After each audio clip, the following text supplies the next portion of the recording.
નમસ્કાર દર્શક મિત્રો, આપ જોઈ રહ્યા છો મુંબઈ તરંગ ન્યૂઝ. હું છું એન્કર અર્પિતા પટેલ. હવે જોઈએ અગત્યના સમાચાર. રાજકોટ નજીક ખંડેરીમાં 201 એકરમાં ₹1195 કરોડના ખર્ચે All India Institute of Medical Science એમ્સનું છેલ્લા 4 વર્ષથી બાંધકામ ચાલી રહ્યું છે. જુલાઈ 2024 સુધીમાં એમ્સમાં બાંધકામ પૂરું કરવાની ડેડલાઇન પૂરી કરવી અશક્ય છે. 5 ટાવરમાંથી 3 ટાવર સંપૂર્ણ તૈયાર થઈ ગયા છે. મુખ્ય બિલ્ડિંગમાં હજુ 1 વર્ષ જેટલું બાંધકામ બાકી છે.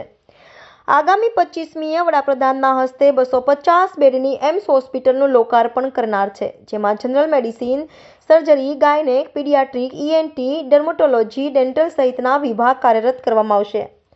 આ તમામ વિભાગમાં 24x7 કલાક 70 ડોક્ટર, 28 રેસિડેન્સ ડોક્ટર અને 400 નર્સિંગ સ્ટાફ તૈનાત રહેશે. આ ઉપરાંત 4 ઓપરેશન થિયેટર, 2 ICU શરૂ કરવામાં આવશે. ICUમાં 40 બેડ તૈયાર કરવામાં આવ્યા છે. પોસ્ટમોર્ટમ માટે 3 રૂમ તૈયાર કરાયા છે. સ્થાનિક લોકોએ મીડિયા સાથેની વાતચીતમાં જણાવ્યું હતું કે એમ્સ બનવાને કારણે અમારા માટે આનંદની વાત છે.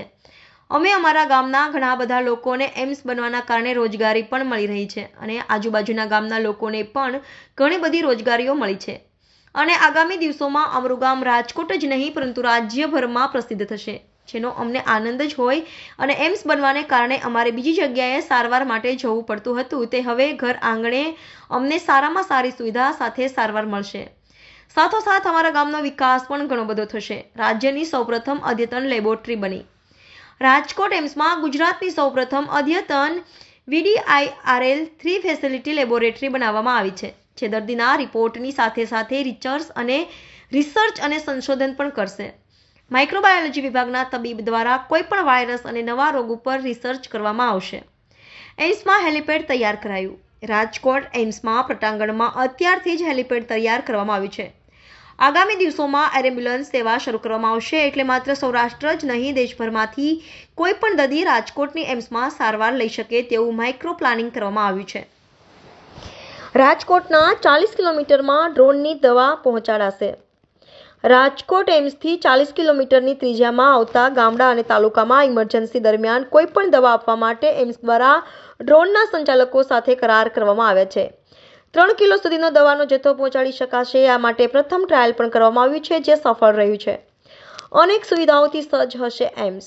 ઇન્ડોર હોસ્પિટલ શરૂ થતાં હોસ્પિટલમાં જનરલ સર્જરી, માઇનોરોટી, સગર્ભા મહિલાઓની પ્રસૂતિ, ઓર્થોપેડિક ઓપરેશન, હાર્ટના દર્દીઓની સારવાર સહિતની સુવિધાઓ ઉપલબ્ધ થઈ શકશે. આ ઉપરાંત દર્દીઓને ડિજિટલ એક્સ-રેની સુવિધા પણ ઉપલબ્ધ થશે. દર્દીઓને માત્ર ₹150માં ડિજિટલ એક્સ-રેની સુવિધા મળશે. આ તમામ સેવાઓ સપ્ટેમ્બર માસમાં શરૂ થશે. એમ્સ 1,58,879 ચોરસ મીટરમાં બનાવવામાં આવેલી છે. આશરે 1,58,879 ચોરસ મીટરના બાંધકામ વિસ્તારમાંથી 91,950 ચોરસ મીટર વિસ્તારનું બાંધકામ પૂર્ણ થયેલ છે. અહીં 77,435 ચોરસ મીટરના હોસ્પિટલ વિસ્તારમાં 15 થી 20 સુપર સ્પેશિયાલિસ્ટ વિભાગ, ઇમરજન્સી, ટ્રોમા, આયુષ અને ICU જેવી સુવિધાઓ, 27,911 ચોરસ મીટર વિસ્તારમાં મેડિકલ અને નર્સિંગ કોલેજ, 51,198 ચોરસ મીટર વિસ્તારમાં હોસ્ટેલ અને ક્વાર્ટર્સ તથા 2,335 ચોરસ મીટર વિસ્તારમાં અન્ય સુવિધાઓ ઉપલબ્ધ કરાવાશે. रिपोर्टर रौनक चरणदास, मुंबई तरंग न्यूज़, राजकोट. मैं सुपर स्पेशलिटी में हम अभी गए नहीं हैं. हमने एक ही सुपर स्पेशलिस्ट अभी तक रिक्रूट किया है डॉक्टर्स में, वो हैं ऑन्को रेडियोथेरेपी की, जिसमें हमारे पास जो रेडियोथेरेपी की मशीनें हैं वो बेसमेंट में बन रही हैं. टंकी काम चल रहा है, मशीनें सैंक्शन हो गई हैं. जैसे टंकी का काम खत्म होगा हमारी वो ब्रेकीथेरेपी लेने वो उधर लग जाएगा. तो रेडियोथेरेपी इसके इन एडिशन क्या होता है, जब हम सुपर स्पेशलिटी में जाएंगे जो कि इसी साल पूरा हो जाएगा काम, तो ऑन्को सर्जन जो कैंसर के सर्जन होते हैं और कैंसर के फिजिशियन, ऑन्को फिजिशियन, और ये ऑन्को रेडियोलॉजी, ये मिलके ऑन्को सेंटर, कैंसर का सेंटर बनाते हैं तीनों. तो हमने जो मशीन लगनी थी उसके डॉक्टर को पहले रिक्रूट किया, ताकि ये जब तक ये मशीन लगेगी तब तक हमारे पास ऑन्को के सर्जन और ऑन्को फिजिशियन भी आ जाएंगे और फुल फ्लेज सर्विसेज इनको डायग्नोस्टिक से लेके ट्रीटमेंट के लिए इनको हमारे पूरे स्टीम मरीजों के लिए उपलब्ध करा दी जाएंगी.